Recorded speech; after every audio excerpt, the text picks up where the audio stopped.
It is Fraud Protection Month here all over the country. And Claudia Lombana is back once again to talk to us about what you need to do to stay safe online and if you're using a mobile device, which is a whole new thing now since everybody has those. PayPal shopping specialist, how have you been? I've been great, thank you. Good. Glad to be back. Okay, my son just bought himself an iPhone, and he's jumping on, downloading all these apps, and he's shopping and buying things online, and I'm scared to death, and you say I should be.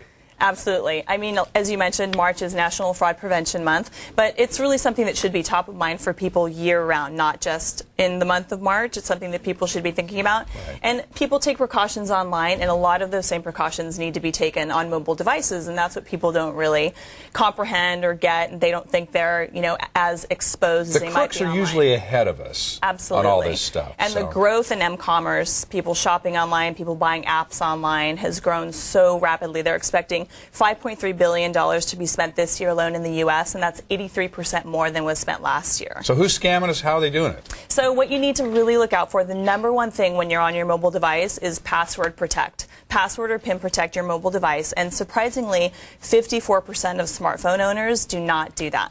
Okay, so I mean, you brought in different devices here, and they're so easy. I mean, you just jump online. What do I need a password for? You know what's so easy is typing in a password. It takes an extra few seconds, and that can save you years of trouble from fraud, from identity theft. California was number 3 in the country last year for complaints to the FTC of identity theft. So something like password protection. You mentioned your son and the apps that he's downloading. Right. That's something else that people really need to be aware of, is know what apps you're buying, know who you're buying those applications from. But they just come at you from all different directions, and they all promise to do some cool little fun thing. They do, and you can read reviews, you can check them out and make sure that they're vetted, because if you install an app that's malicious, then you have malware on your phone, and your information can start to be stolen right away once that malware app is downloaded onto the device. So all these free apps and everything that look like they're so fun and great, really, really beware of that. They are fun and great, but you do have to be cautious about and know what you're buying. Just be smart about it. Really use common sense. A lot of the same things that apply online for online security also apply for mobile. Now, you say look for the lock, and I know people that are pretty savvy know what we're talking about here, but for the folks that don't, you ought to be able to see a little locking icon. You will. On the screen. Particularly online, on your desktop or on your laptop, you'll see it next to the URL. It'll be HTTPS instead of just HTTP, and you'll also see the small lock symbol. Harder to see on mobile devices, still present often, but a lot harder to see, and sometimes it gets cut off with the screen.